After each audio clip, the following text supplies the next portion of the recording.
Classic Fresh Season of Mastery has received huge updates, adding official hardcore challenge support, massive changes to reduce dungeon boosts, AoE farms and mage boosting, world buff changes, raid testing kicking off later this week, and more. Let's get to it. The Season of Mastery beta has raised the level cap to 60. This should help bring in a lot more testers, and I know that for me personally, this is going to get me streaming and playing Season of Mastery a lot more. The Adventure Awaits buff now applies its bonus 40% experience to dungeon quests and elite quests as well as normal quests. This is going to go a long way to reducing the incentive to buy boosts, but might still need raising. I think 40% is still a little too low. Let me know what you think it should be down in the comments below. The Hardcore Challenge has received official support via the High Elf Watchers. These are new NPCs added to the Ironforge library and the Undercity Apothecarium that will add a buff to your character called the Soul of Iron. This buff, when active, will indicate if a player has died and cannot be obtained if you've died before reaching the Watchers to activate the buff. So if you die with the Soul of Iron active, you receive a debuff named Tarnished Soul,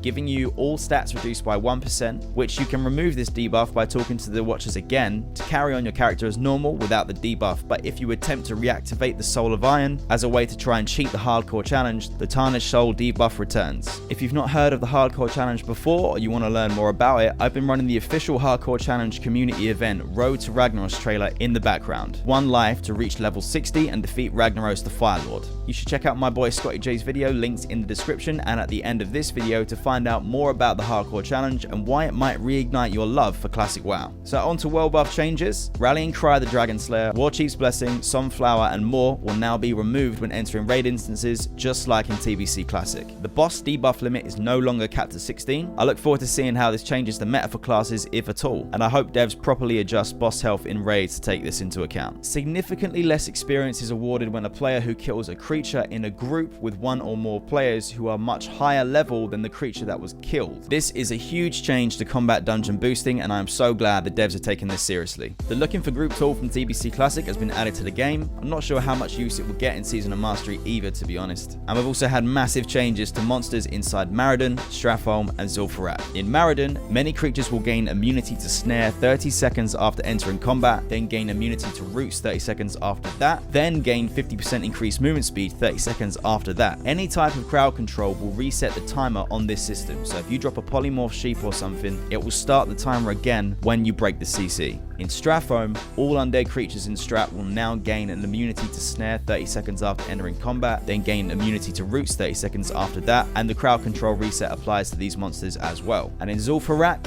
zombie trolls in Zul'Farrak now drop fewer lucrative treasures. Most of the loot previously dropped from the zombie trolls has been redistributed to other enemies in the dungeon, and this will go a long way to reducing the AoE gold farm mages can do here. But to truly kill the farm in terms of solo XP for mages and as a gold farm, the devs should apply the 30-second immunity chain to the zombie trolls from the graves, and then it's GG. Adjustments have been made to enemies in Elixir's Lair and Molten Core. All creatures have had their health increased, and several mechanics that were removed in early versions of the original World of Warcraft have been restored to certain bosses in both raids. It would be good to get patch notes covering exactly what these mechanics are, but I am personally a fan of just finding out for myself, and we can do this later this week because Molten Core and Elixir's Lair are opening up tomorrow, Thursday the 21st of October for raid testing, with level 60 character templates in rare dungeon gear available. All of these changes are huge and should help tackle the issues that a lot of the WoW Classic community have with mage boosting, dungeon boosting, and AoE gold farm spots that will severely damage the ecosystem of a fresh server. Now, I've spent the last 2 weeks editing up a video on mage boosting, dungeon boosting, and bots for Classic Fresh, talking about my worries that the devs wouldn't do enough based on their history with Classic WoW and TBC Classic, but this has gone a long way to restoring my faith. All we need now are the bots to be taken care of. Let me know what your thoughts are on these changes, if you're hyped to jump into Classic Fresh Season of Mastery, and what you think can be done to tackle bots in Classic WoW down in the comments below. And don't forget to check out this video from my boy Scotty J on the Classic Hardcore Challenge, and I'll see you next time.